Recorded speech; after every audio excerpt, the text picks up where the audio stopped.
The purpose of Wealth Talk is to educate, inform, and hopefully entertain you on the subject of building your wealth.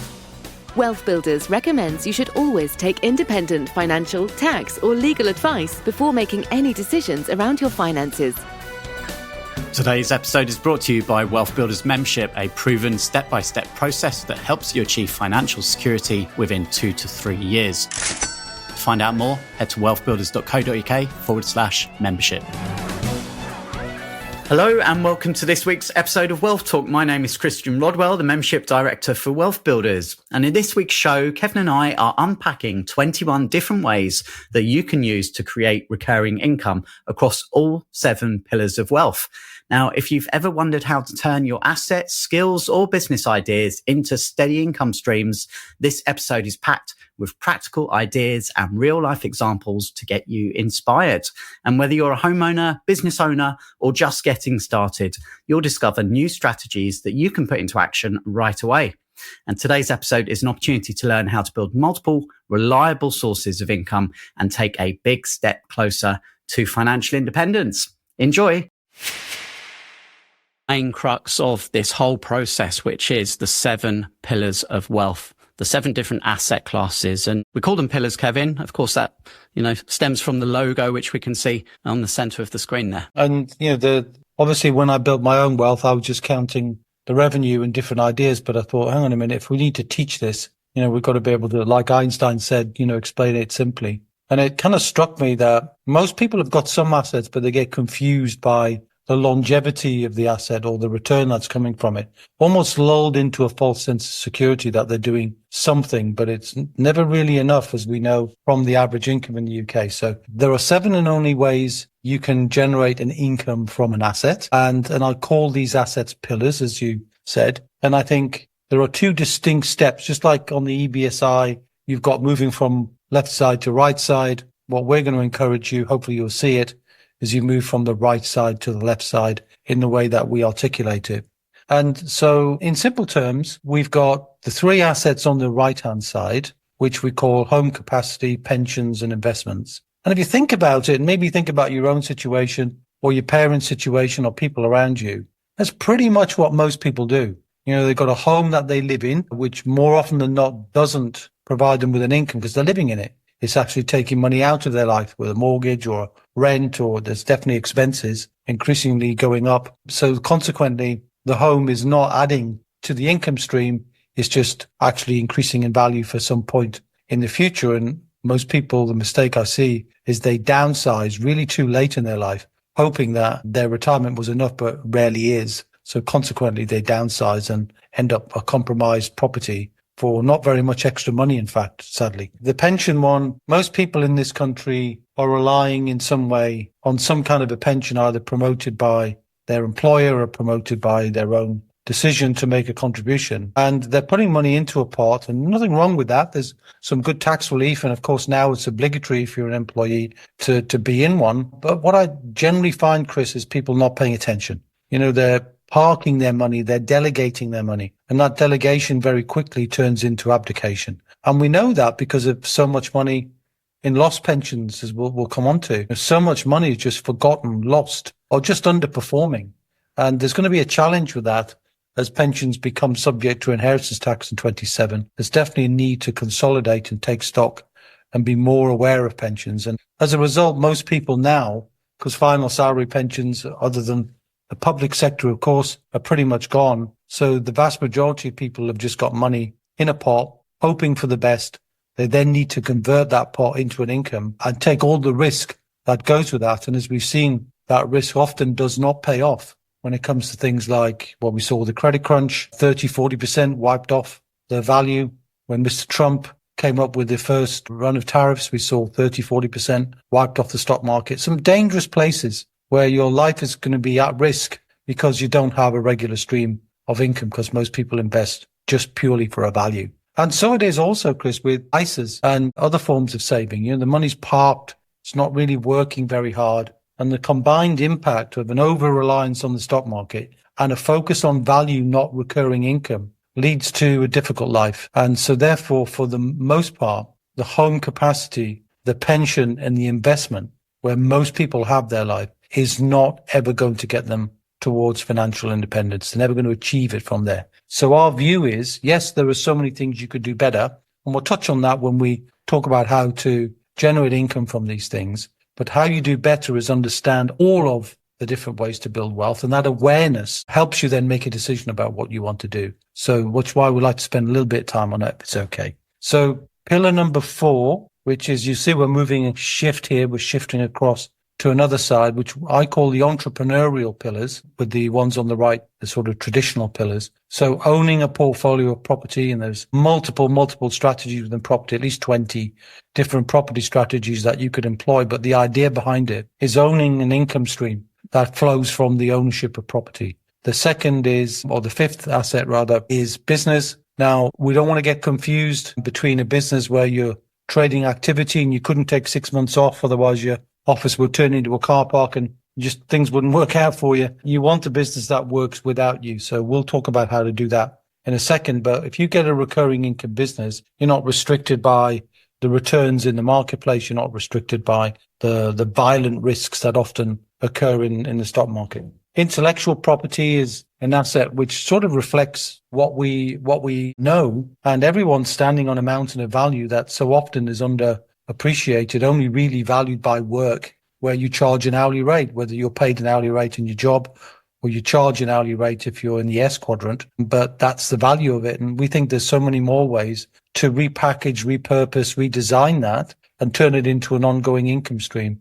And there are so many ways to do that. And then finally, joint ventures, which is a kind of an unusual one, but it's really collaboration. In a world where you don't have to do things on your own, there is true creative collaboration within people, especially if they're in a community where you can bring one thing, somebody else brings another thing. And the combination of that combined skill, that combined effort, that combined time can create more value than the sum of the parts. So you're getting leverage. And what will be interesting, Chris, is people look at this is when we do part of our own training, we're asking people or trying to assess with people, how much recurring income have you got in each of the 7 pillars? So if you're writing them out on a piece of paper, all 7, and go, how much recurring income am I getting from the home I live in? How much recurring income am I getting from my pension or from my investments? And so on, and carry on. And if you don't have a property portfolio, that's okay. But you can say, how much am I getting from property? Well, it's 0. Okay. What do I want to do about that? And as you scroll around all of the assets and you begin to see the holistic nature of this, not the silo nature of this, then for some people, it's a complete game changer. It's a light bulb moment. And I know it was for you, Chris, that when we first met, I think it was 2014, when you discovered this, your mind was completely blown, wasn't it? Yeah, it sure was. It still is. I'd never seen anyone describe it, show it in this way. We all, I'm sure, have been to events where people will talk about one thing, property, how you can make money in property, or how you can make money trading the stock market, or, how you can make money doing e-commerce. And often you kind of get whipped up and think, oh, that sounds great, and I can do that. You invest your time, your energy doing something. And the thing is, all of these strategies and asset classes work, but they won't necessarily all work for you. And that's one of the unique differences with Wealth Builders is we are holistic. In fact, probably the only holistic wealth building educational company in the UK, and we take time to really understand you and say, okay, well, look, let's work out how much time have you got? How much resource have you got? What are your interests? What are you good at? And all of that combines into creating a unique plan for you. And you certainly don't need all 7 of these, Kevin, do you? And that's something to prevent the overwhelm. Start with one. Yeah, it's a great point, Chris, that a lot of people will say to me, because obviously I built my own wealth in 7, but do you need all 7? And no, you don't. You need 2.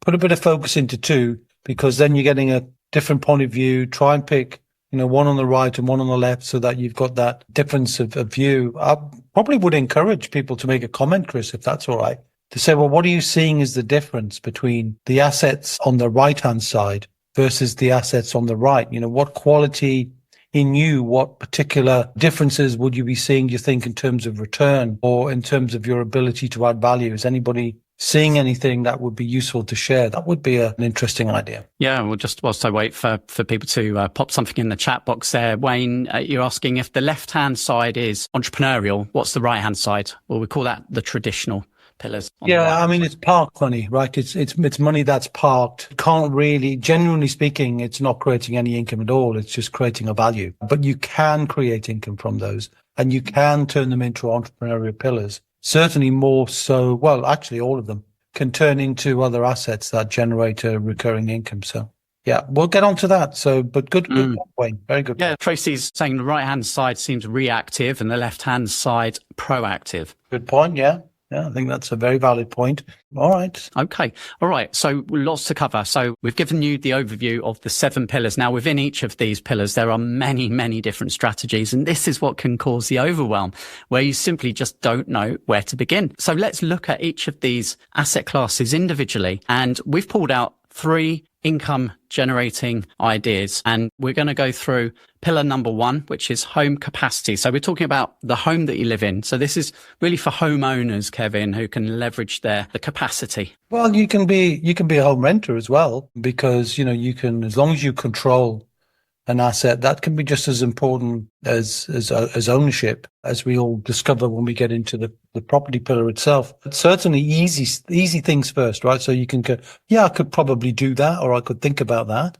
So you can, if you own a home, rent a room, let it out, £5,500 a year, completely tax-free. It's all called the rent-a-room scheme, so it's well documented. It's not for everyone, and none of these things for everyone, and it's not an exhaustive list either. We could keep going multiple levels deep in terms of each of the different assets. But just to give you something to go, well, what could I do, or what could I get curious about and find out a bit more? So take each pillar and tick something that you think you could find out a bit more, or something you could do. The second, of course, most of our members, Chris, will take equity from their home. So the difference between the value of the property and any mortgage on it, and will often raise money if they are confident that the interest rate they'll pay on the debt, leverage debt, will be more than compensated for the value they're getting from what they invest in. And more often than not, that equity is used to buy assets which would be similar. So just more property. So we're definitely seeing people using their equity in their home towards buying property. But, you can take out equity at any level, whether it's you taking out equity and using it, then paying yourself back. So it's almost like a temporary loan and you're recycling money. Or whether it's the equity in the home of parents and up generation who often are sitting on very large properties with no mortgages, and they might be willing to tap into a little bit of that equity to give you access to some funds while you're younger and building your wealth, rather than always waiting until the unfortunate death when these things happen. So equity is available in many different ways. And of course, around us, it's not just the bricks and the mortar, but also the space around us. I mean, we're in Wimbledon week, aren't we, Chris? And lots of people rent out their homes or their driveways or whatever seasonally. Others will rent garages if they've got, others will create a plot of land and sell it, or build a home on half of it and then sell a home on the other half. So many people have done that, or create a workspace in their garden for which they can operate from in their new business. And as a result, they can claim tax relief on that as well. And creating, even if you've got a home, you don't want anybody to live in it, you could create an annex or a space that somebody could occupy and pay you rent that covers your mortgage, or starts to make that first £1,000 or £2,000 contribution towards your asset income. So you can see that pretty much anybody who's got a home could probably find some way if they wanted. Doesn't mean you should, just means you could. Yeah, a good start there, and another 18 still to come. So I hope you're taking notes, okay? Right, let's move on to the second pillar. And we said this is pensions. Now, surely, Kevin, you can't generate an income from a pension before the age of at least 55. Well, you can, and of course the age is going up to 57. So we know that pensions are increasingly being restricted, but it is possible to turn a pension into an income stream. I'll come on to that in a second, Chris, but I just want to touch on a couple of stock taking issues, because whenever you're building wealth, the important thing to do in each, remember I said you assess how much income is coming from each of the pillars, but at the beginning you want to, if you've got some assets, particularly on the right side, you want to assess the value. So what is the value of your pensions? And for many people, they don't know the value. They've got pots all over the place and sometimes can't name the companies they're with, and certainly can't name the value. And in fact, there's £27 billion worth of money that's out there in the financial ether, as it were, just unclaimed. just pensions that have been lost, disconnected from the minds of people who moved jobs or got married or had children or whatever it is. And that sum of money, we did some exercise with some of our clients a while ago. And, there were people finding £10,000 here and there and £20,000 here and there. One person was over £100,000. They just thought, I wasn't there long enough. It can't be much. And we get that a lot with pensions, don't we? It's just, is it worth it? It is worth it. And there's even a tracing agency in the government, the .gov site, tracing, and they can help you also find out what your state pension is worth, because even though that's later, you still want to know you're on track because, you can get access to that. So that's lost pensions. In a traditional pension, you're in the stock market and stock market only. But more entrepreneurial pensions, and those who know us well enough, Chris, will know of the concept of the SSAS pension, the small self-administered scheme. Of course, we know the language is clunky. We didn't invent it. It was coined in 1973, so been around a while. But a SSAS is for a business owner and a business owner's pension that allows you not just to pool your own money, but family money and up to 11 people. So you plus 10 really, maximum. It allows you to take complete control over your pension and turn it into a business, which is like an entrepreneur. And you could buy commercial property with that, generate an income from that. You could buy commercial property with shops down below and office and flats above. And you could split the title so that you can own the rental properties and your pension can own the commercial premises, and all tax-free, building up money in a tax-free trust fund that can enable you to do many things. And probably the most popular thing is the ability to lend, because a SSAS allows you to be a bank. And as a bank, you can lend to others. And I do that in my pension, and many others do in their SSASs. They lend money and be a bank, and often lending money at very good commercial rates, taking first legal charge, acting like a bank. Who knew you could do that with your pension? You can't phone Aviva and say, I want to lend my money to a business project or a property project, take a first legal charge, get 10% of my money. And they go, yes, you can. It's going to be, computer says, no, you can't, because they take control and ownership. But here's the sexy one, Chris. Sexy or sassy, I'm not sure. But definitely the sexy one is when you've got a SSAS, and if you think about collaboration and people putting their money together, and you do that, then you can lend up to 50% of that pot to yourself, which means if you're lending that to your company that you own, you can use that to buy residential property. You can use that to create an income for you, even though your pension isn't accessible till you're in your 50s. So the SSAS loan back, as it's called, definitely if you're a business owner in the room and you're thinking, wow, I've got a business, I've got some pension, definitely write that down on your pad. Find out about SSAS. Get curious about SSAS. And we'll send you all the resources you need. And I think I've seen one or two people in this room have got SSASs already and have done some amazing things with them, and never ever cease to amaze what people are doing when they get control of that money that was consigned into a box saying do not disturb till 57, and they're getting it 37 and 47 and any age in between. Yeah, actually, Andrew has shared that he's purchased a former bank in his SSAS pension. He's in the process of converting this to an apart hotel, which is going to generate growth, both rent and capital inside of his pension and income outside via his business. So as you can see there, perfect example. And nobody knows this, right? So I just want to say something just by way of context, because I know when we get through all this, Chris, people's brains are just going to be, going in all different directions. Nobody's teaching you this.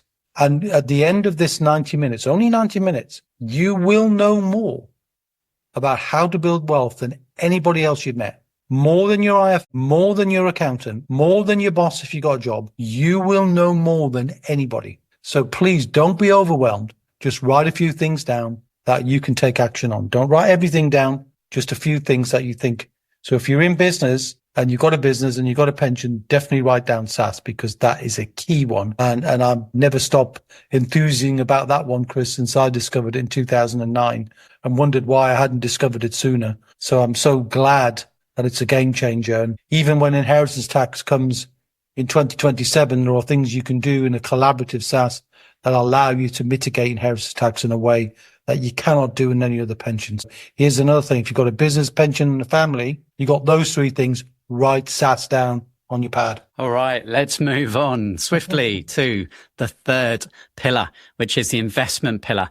So when we're talking about investments, Kevin, we're talking about stocks and shares, savings, cash in the bank, could be precious metals, crypto, all those kind of investments. Yes, and we're not excluding anything deliberately here. We're just giving a few examples. If you want to create recurring income, we're not talking about necessarily value, because you can get value in all sorts of ways in cryptocurrency, for example. Actually, some things coming out on the taxation of that now. But anyway, even if you just look at not allowing default in your pension. So if you want to generate a recurring income inside your pension, have a look at to what degree you're getting dividends. You're buying companies where there's a regular income paid out in profit, and you're receiving that, which you can then, if it's regular, you can bank that money, you could reinvest the dividends in something else. You can take a little bit more of an involvement in just choosing that, as opposed to default on FTSE or default on American indexes, where you may not be getting dividends at all because some tracker funds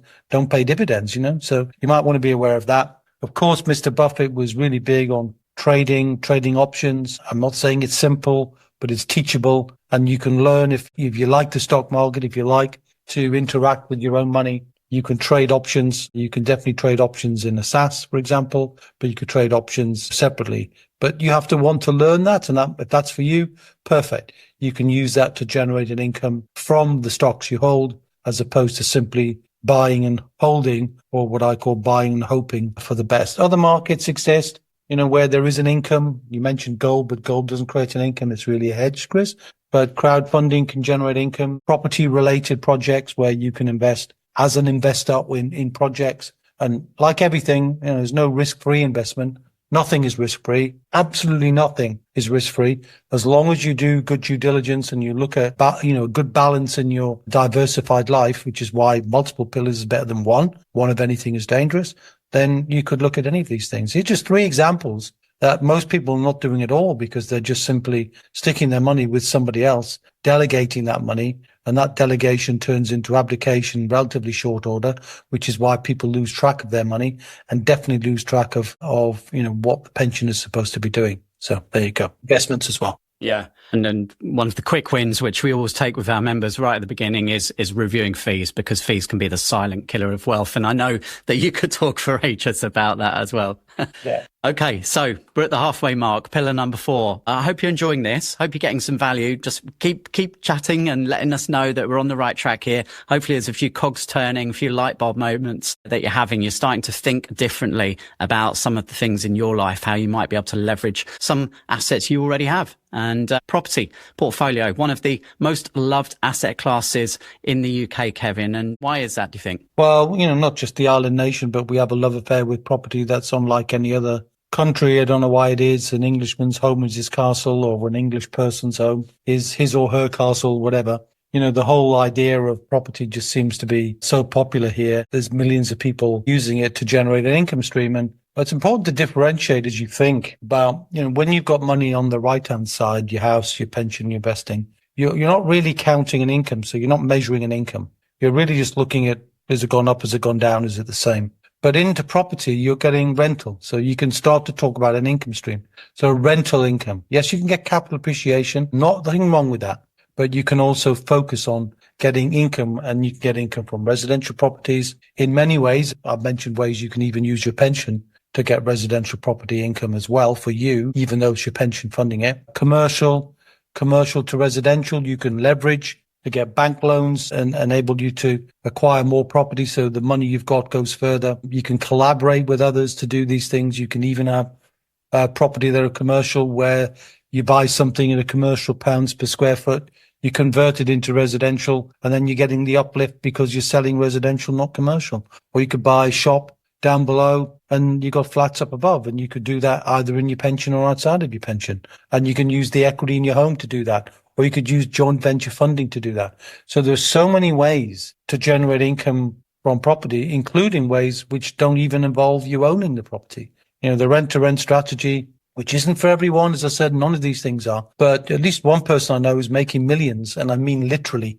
millions each year, from the control of properties, seeking out and finding, as entrepreneurs do, the solution to a problem of landlords who are tied. They're fed up with the tax position of property, being in property in the UK, and they want to get rid of it. And they will allocate and allow someone else to manage their property, including the idea of changing the tenant type, changing the tenant situation for a higher level of income. and you pay a fixed amount to the landlord, but you're banking on the arbitrage or the difference somewhere else.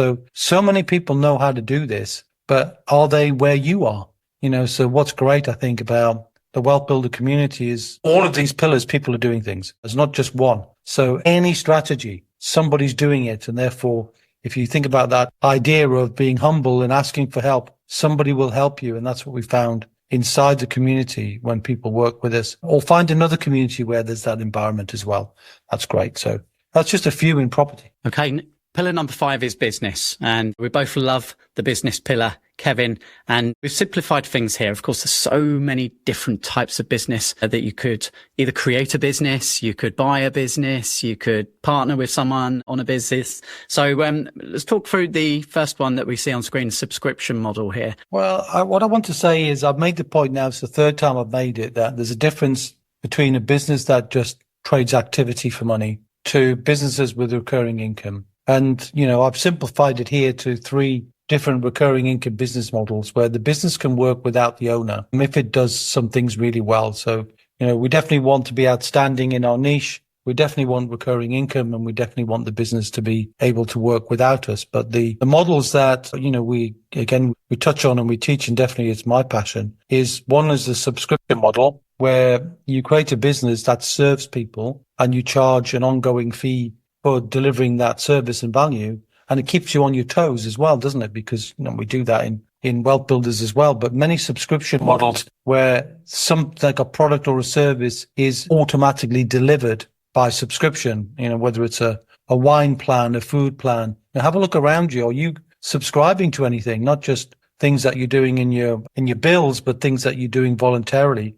And have a think about that. Just note what's happening in your own life and see those businesses that are taking a subscription from you and you're willing to pay it because it gives you some value. Membership model, which is more like Wealth Builders, again, keeps you on your toes because you're providing value and you want the members to be happy. So you're always looking out for their value to make sure that they're getting good value so they continue to subscribe. So definitely Wealth Builders is one of those, but I'm sure you might be a member of other organizations as well. And as long as you're keeping an eye on the value that you're getting in exchange, you could create your own version of that. And the gateway model is less understood, Chris, than most, which is really recognizing that I talked about the world when I started building wealth way back in the late 80s, early 90s. There wasn't any information. There really genuinely wasn't. There was a dearth of information. But if you look now, there's a deluge of information. There's so much information, it's impossible to differentiate. So if you can think about what are you really passionate about? What are you really brilliant? What are you outstanding at? What do you stand up for? And could you find a way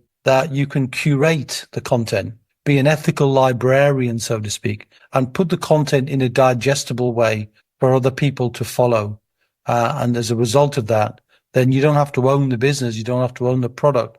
You don't have to own the service. You can actually create a gateway that brings people together because you've seen that opportunity. So what are you passionate about? Is it business? Are you passionate about horses? Are you passionate about golf? Are you passionate about the country that you came from? What are you passionate about? And maybe there's a gateway model. And certainly I think best example I've seen is Martin Lewis, the money saving expert, who doesn't have a product, doesn't have a subscription, doesn't have a membership, but he knows that people are searching for ways to save money. And he's created a website that does that. And every time somebody buys, he clips the coupon and gets a little bit of money sent in his direction. And nothing wrong with that at all because he's done all the hard work and then doesn't take long. He's not updating the website himself, is he? So I think he's very relaxed in his own wealth fortress built by moneysavingexpert.com. Hopefully that helps people think about business, but it's definitely not trading time for money in a business where each month starts exactly the same as the previous month. You've got to be building a recurring income model. Yeah, thanks for that, Kevin. And sometimes when you build up that business, you then develop intellectual property, which is pillar number 6. And this is the one asset that I can guarantee every single one of you has got. So this is our unique knowledge, experiences, connections, all of these things, our take on the world, Kevin. And you mentioned about having a passion, something you're perhaps an expert in. What would somebody else pay you for? Knowledge have you got that you could share? And it's all about creating something once that you could sell over and over again. Yeah, we love that. And sometimes, we all know J.K. Rowling sails around a yacht, worth 170 million. And we're not saying everybody's got to Harry Potter in them, but we can all, especially now with AI, it's so much simpler to get a chapter format and start to compartmentalize what you're doing. And authority comes from the word author. So you can create authority for yourself by creating books, guides. It doesn't have to be a book. It could just be a paper. Just create. What one thing could you write that would give somebody an acknowledgement of your expertise in something? Just write one thing. It doesn't have to be a book. That sounds big. Could be just one small piece of work that says, right, I'm going to write about something that I'm passionate about. And you start to build on that. And you get ghostwriters.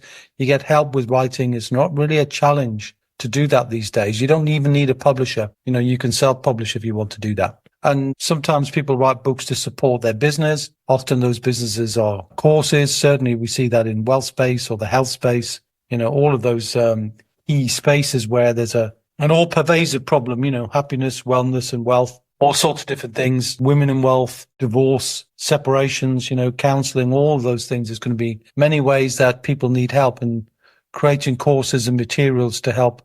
That could be a way for you to disseminate your IP. And if you get really good at it, and you can not just do that and create courses that you sell, but you can then package that up for somebody else to sell, then, you can create licensing or you can create franchising. We're a key partner of Action Coach. I wrote a book for them called The Wealth Coach. They promote that, but it's a franchise. And the owner of the franchise, Brad Sugars, who's my co-author, has got 3,000 coaches around the world, all sending him £1,000 a month or whatever it is. That's a financial fortress, isn't it? That's a wealth fortress where you've got that money coming in. But he's not just doing that. He knows that coaching is going to be subject to the vagaries of a business. So he'll have real estate in there, or properties, we call it, and other assets as well. So as long as you can start with something, what is the something in this area that could appeal to you? That's it. Okay. And even if you're a creative type, it's looking at perhaps art, could be playing music, teaching others something that you do, something that comes natural. Often a good tip, Kevin, is asking somebody else, what am I great at? It's a really good question. And often you'd be surprised by the answer that you get back. And that is a little clue perhaps to what your genius is and where you could monetize that. Okay, so our final pillar is joint ventures. And the first one here is something that's really quite simple, Kevin, because we talked about subscriptions, but we use services, we go places, Uber. So many businesses have referral programs now, ways to easily share with friends if you enjoy the service that you're getting, and you can be rewarded. And actually that could build up to quite a good income stream. Yeah, affiliate referral income everywhere. Utility warehouses is something like that. There are many, many others, multi-level marketing programs. I mean, some people refer to WealthBuilders, don't they, as well? So, we're up for that. Many of the property educators and businesses out there are always looking for great connectors. If you are an influencer, if you're a host, if you're extremely good at connecting, you love networking. Some people hate it, don't they? But others love it. And we're not saying, you're trying to offer a whole bunch of different things, but get passionate about something, and get passionate about somebody delivers something is really, really good, whatever that is. And maybe that's a way to generate an income for yourself. But in a community where we know people are looking for the different pillars, certainly in WealthBuilders, there's a whole language of that, which is how you identify with the community. We know a lot of our language is permeating within our membership, isn't there, Chris? Turn the wheel, which is the wheel of wealth, which we're not talking about tonight. Which pillar are you working on right now? So on. All of those things lead to communities of people talking together and saying, hey, I'm interested in this and you're interested in that, whether it's in a WhatsApp group, and we've got WhatsApp groups for all of the pillars. Whatever it would be, there are many businesses that have been formed and developed as a result of being in the right environment, a supportive environment, not one there where you're on your own, or in fact, you're being pulled apart by people around you, an unsupportive partner or an unsupportive employer, or whatever it would be. Places you can go to be unsupported, and places you can go to feel completely at home. And that environment is important to seek out wherever you find out. And then you can do the same in property. We see some people, like I talked about me, I lend money. So that's a joint venture with somebody who finds the property, does the property, creates value from the property. And I seek out those and they seek out me because, there's the speed, creativity, relationship, impact, multiple levels of ROI that take place when creative collaboration takes place, as opposed to purely transactional things. And I love that when it happens. And I can't tell you how many businesses have been created in the hallways inside of Wealth Builders. There's dozens and dozens and dozens each year created where people get together because they resonate with each other and they share a common interest in something. So I hope that has given you some new ideas. Tell us if there's one thing there, one idea that perhaps you're going to take away from that and actually take action. That's the key here. The ideas are good, but nothing if you don't act upon them. We hope you enjoyed today's episode. Don't forget that we are constantly updating our resources inside the Wealth Builders membership site to help you create, build and protect your wealth. Head over to wealthbuilders.co.uk/membership right now for free access. That's wealthbuilders.co.uk/membership.